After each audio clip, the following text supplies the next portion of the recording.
him were in a somber mood. It's like they were scared. They should be celebrating because they won the battle.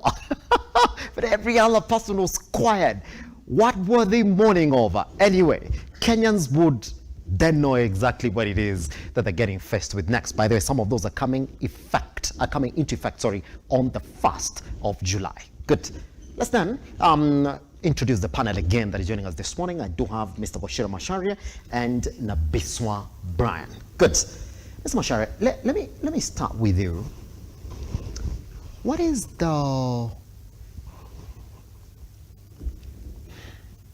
And I want to rephrase it.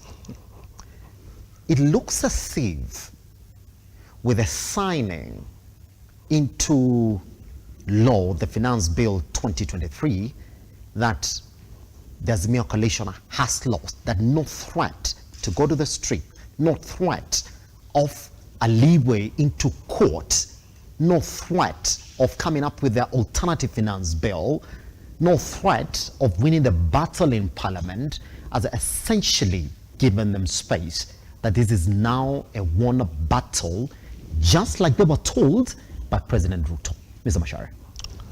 One thing, Elijah, the Azimio team needs to go back to the drawing board. Yes.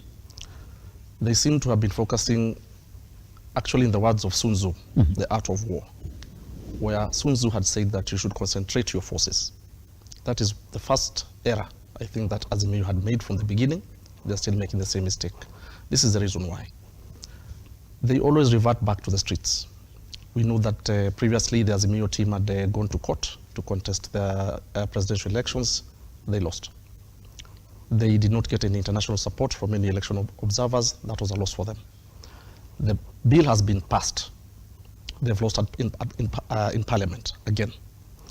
They have actually even lost the recent impeachment of the deputy governor for Siaya. Yes. They've lost in the Senate.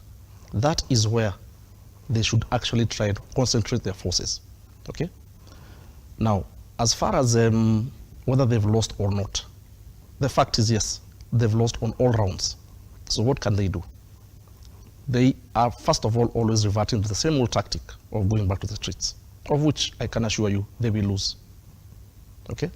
So if I were them, I would probably want to take into account what the leader of minority, Opio and I, had actually proposed. I think it was in May. Yes. When they had said that they're working on a bill to bring in the office of the official leader of opposition.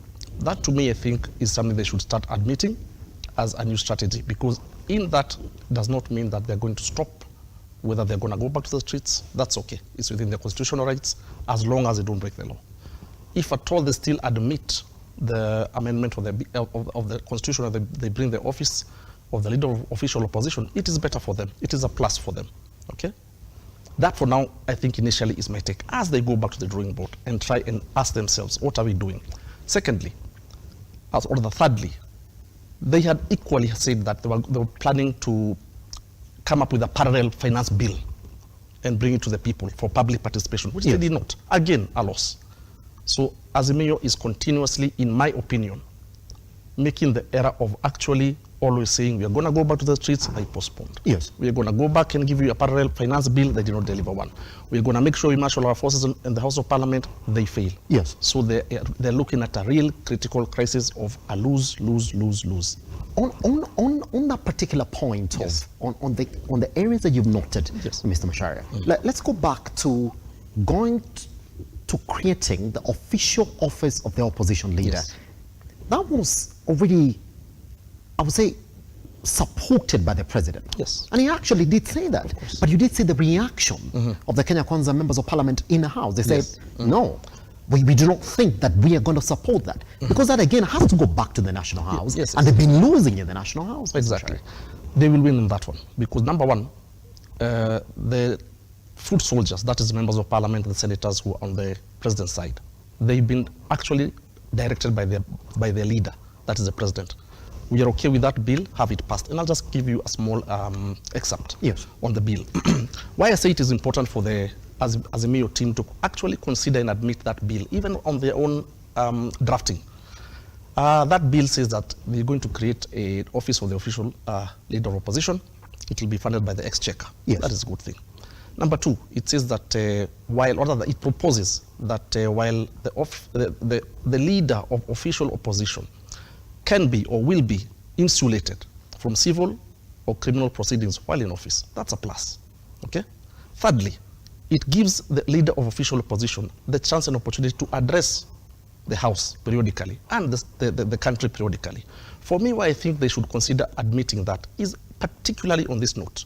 Number one, the office of the official leader of opposition will be a constitutional office. It will give legal mandate and legitimacy to the Azimio side of the divide. Yes. To the Honorable Raila Odinga. Number three, an official opposition can have a shadow cabinet. Okay? A shadow cabinet will be like Raila Odinga, as the official leader of opposition, will have the prerequisite to appoint his own shadow cabinet to go toe-to-toe with the cabinet of the government. This is to say, for example, if there's a shadow cabinet for trade and investment, that shadow cabinet minister from the Azimio side will be toe-to-toe with Moses Kuria, who is on the trade and investment of the side, whereby if they propose this policy, if they propose this bill, it is countered on facts rather than going to the streets without the facts. In fact, I would have expected them, as I conclude, Yes. to have already prepared a parallel finance bill. So what are they coming back to the streets to the people with?